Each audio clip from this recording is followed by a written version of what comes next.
Podlahové teplovodní vytápění patří do nízkoteplotních velkoplošných systémů. I přes nízkou povrchovou teplotu podlahy je možno při dostatečně velké ploše předat do okolí potřebný výkon.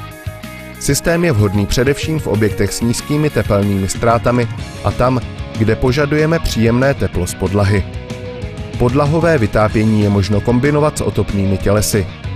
Zdrojem tepla může být plynový kotel, tepelné čerpadlo nebo elektrokotel. V kombinaci s akumulační nádobou lze použít i kotel na pevné palivo. Před instalací podlahového vytápění je nutné se seznámit s projektovou dokumentací a rozvrhnout si trasy trubek s ohledem na členitost prostoru. Pokud plocha dovolí, upřednostňuje se dvojitá spirála nebo dvojitý meandr před jednoduchým meandrem. Důvodem je rovnoměrnější rozložení teplotního pole podlahové konstrukce. Trubky se kladou v rozteči, která vyplyne z výpočtu nebo dle zkušenosti v závislosti na požadovaném výkonu. V okrajových zónách kolem oken a obvodových stěn se volí rozteč menší pro lepší tepelnou pohodu. Trubku je možno do podlahy zabudovat několika způsoby.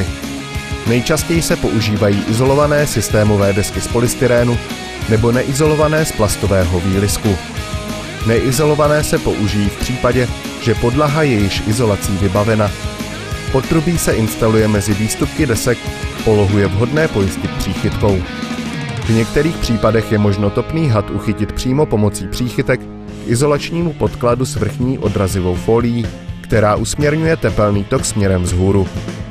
Další možností je uchycení topného hadu k ocelové síti, která je položena na tepelnou izolaci podlahy.